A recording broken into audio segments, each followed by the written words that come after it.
Ada kembali lagi di Lapor Polisi, pemirsa. Cabuli anak di bawah umur, Direktur Teknik PDAM Kota Solo ditangkap polisi. Ya, aksi asusila ini terjadi sudah sebanyak 12 kali dalam kurun waktu 4 bulan saja.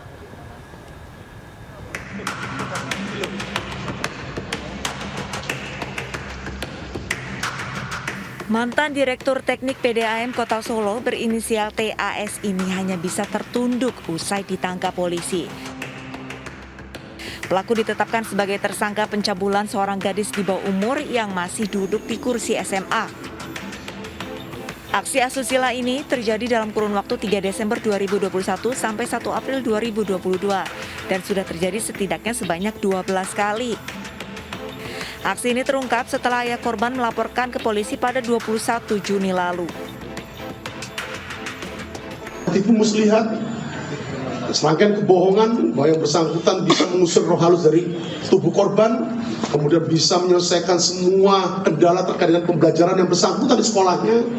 Juga dalam melakukan aksinya, tersangka juga menunjukkan video asusila terhadap korbannya dan Sementara itu, sejak dilaporkan ke polisi, TAS telah dicopot dari jabatannya sebagai Direktur Teknik di Perusahaan Daerah Air Minum atau PDAM Kota Solo. Saya sangat mengapresiasi sekali korban berani untuk speak up.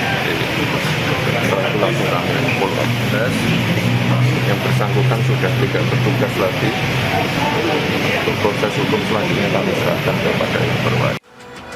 Sementara jabatan Direktur Teknik PDAM yang kosong diampu oleh Direktur Utama Perumda Toyo Wening. Dari Solo, Jawa Tengah, Septiantoro Ainus melaporkan.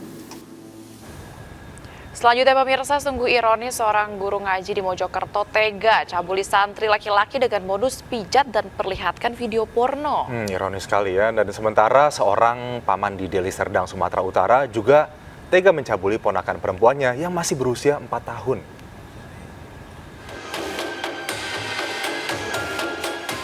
Seorang guru mengaji di sebuah taman pendidikan Al-Quran di desa Karangkedawang, Mojokerto, Jawa Timur ditangkap anggota Polres Mojokerto karena mencabuli 3 santrinya. Ironisnya perbuatan tersangka dilakukan di tempat mengaji selama 3 bulan berturut-turut. Ketiga korban masih duduk di bangku sekolah dasar dan pelajar sekolah sanawiyah. Tersangka memanggil para santri dengan modus memijat. Tersangka juga memutar video porno dari ponsel miliknya. Para orang tua korban pun akhirnya melapor ke Polres Mojokerto. Korban ISF dipertontonkan video porno sampai akhirnya pelaku melakukan perbuatan asusila terhadap korban. Setelah itu korban ISF disuruh keluar oleh RD alias D untuk memanggil korban AG dan disuruh masuk ke kamar dan diperlakukan serupa. Mendapat perlakuan tersebut, akhirnya korban enggan untuk mengaji di tempat RD alias D dan terlihat seperti murung. Sementara itu, seorang paman di Deli Serdang, Sumatera Utara tega mencabuli keponakan perempuannya yang masih berusia 4 tahun. Pelaku juga mengajak seorang rekannya. Aksi kedua pelaku terungkap saat bibi korban melihat keponakannya menangis saat dimandikan. Petugas Satreskrim Polres Pelabuhan Belawan menembak pelaku karena kabur dan melawan saat diamankan di kawasan hamparan Perak, Deli Serdang, Sumatera Utara. Saat diinterogasi, kedua pelaku mengaku melancarkan aksinya saat korban bersama ayahnya menginap di rumah kakak kandung dari ibu korban. Kini korban dirawat intensif di Rumah Sakit Amri Tambunan, Deli Serdang. Sementara kedua pelaku terancam hukuman minimal 15 tahun penjara. Tim Liputan iNews melaporkan. Masih kasus pencabulan, pemirsa, motivator Julianto Eka Putra ini juga tersandung kasus dugaan eksploitasi ekonomi. Polisi pun kemudian mendatangi SMA Selamat Pagi Indonesia untuk melakukan olah TKP.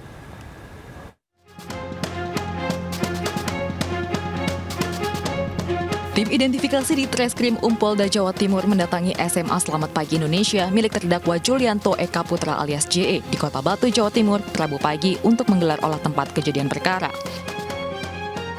Kabid Humas Polda Jawa Timur, Kombes Pol Dirmanto mengatakan, olah TKP dilakukan setelah mendapatkan limpahan laporan polisi dari Polda Bali terkait dugaan eksploitasi ekonomi yang dilakukan Julianto Eka Putra.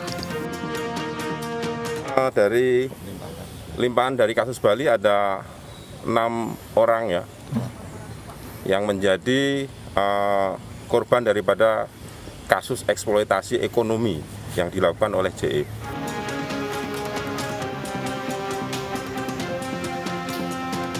Selain dugaan eksploitasi ekonomi, motivator Julian Eka Putra telah menjadi terdakwa kasus pencabulan sejumlah siswa di Sekolah Selamat Pagi Indonesia. Terdakwa yang sebelumnya tidak ditahan dijemput paksa oleh tim gabungan dari Kejati, Kejari Malang, dan Ditreskrim Polda Jawa Timur. Kita berharap pelaku ini mendapatkan hukuman yang seberat-berat mungkin. Mengapa? Karena notabene pelaku ini sebagai seorang pendidik, tapi justru melakukan suatu tindakan yang tidak senonoh atau bilang amoral. Nah, permasalahan kekerasan seksual ini saya rasa menjadi suatu persoalan yang serius bagi bangsa kita, bangsa Indonesia, dan suatu kejahatan yang luar biasa.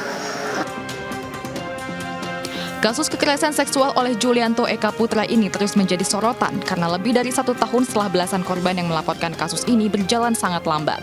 Sementara itu terdakwa yang tak kunjung ditahan hingga 19 kali sidang.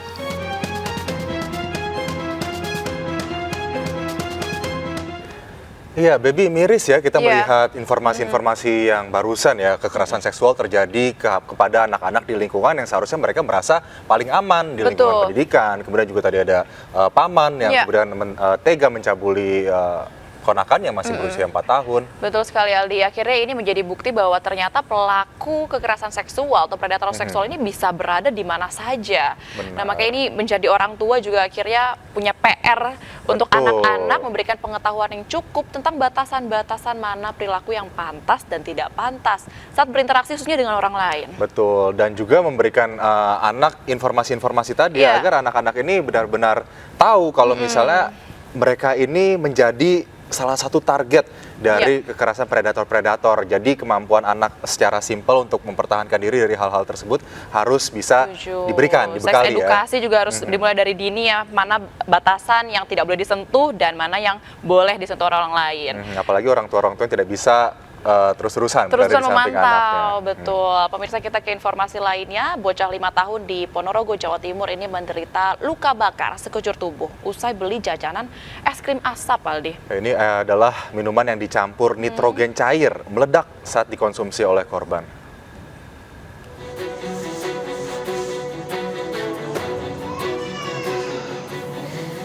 Wajah dan tangan Ahsan Farid Krisnanto, bocah berusia 5 tahun, warga desa Bajang, Ponorogo, Jawa Timur, terbungkus perban.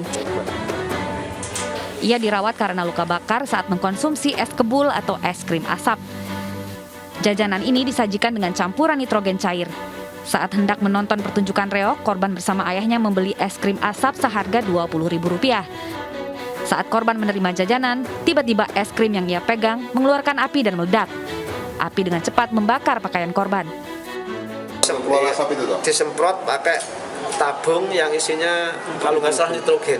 Apa itu jajannya dipegang anak saya, itu tiba-tiba keluar api, langsung bakar anak saya. Saya spontan langsung saya matiin pakai tangan ini, saya juga terbakar juga. Tuh. Nah, setelah itu bajunya saya lepas, kaosnya, karena kaosnya sudah terbakar semua. Secepatnya langsung sampai ke puskesmas. Dan keluhan luka bakar di sebagian wajah, pipi kanan kiri, mulut, leher, sebagian dada sama lengan kiri, sama jari-jari tadi, jari pertama dan kedua ke tangan kiri. Waktu datang kondisi pasien sadar penuh, menangis karena kesakitan, diagnosa dari UGD, kombusio grade 2 30%. Hingga kini, korban masih menjalani perawatan intensif di Rumah Sakit Umum Muslimat Ponorogo. Dari Ponorogo, Jawa Timur, Ahmad Subeki, iNews melaporkan. Baik, kita ke informasi berikutnya. Polisi menetapkan pengendara motor yang menodong pisau personel Polsek Cakung sebagai tersangka. Tersangka terancam hukuman di atas 5 tahun penjara.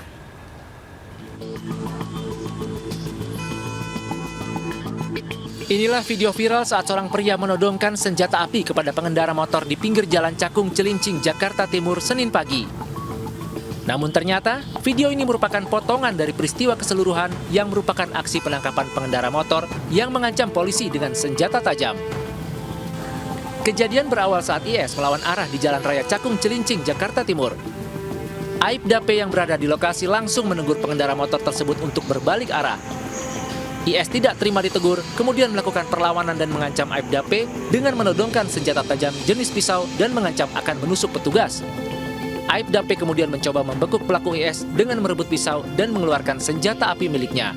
Saat dia menerobos kemacetan tersebut, ada anggota Polsek Cakung yang kebetulan sedang menuju arah Polsek menegur kembali karena pengendara tersebut hampir menyenggol kendaraan aparat tersebut.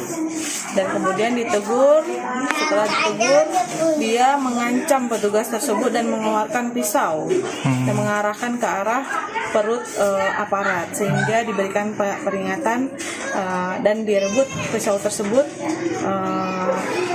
Pelaku dibawa ke kantor polisi. Pelaku pengancaman dengan senjata tajam terhadap petugas beserta barang bukti kini ditangani kepolisian sektor Cakung. Masih banyak informasi lainnya akan kami sampaikan usai jeda, di antaranya ada Bang Ano yang akan siap untuk melaporkan di segmen selanjutnya. Tetaplah di Lapor Polisi. Anda lapor, kami sampaikan.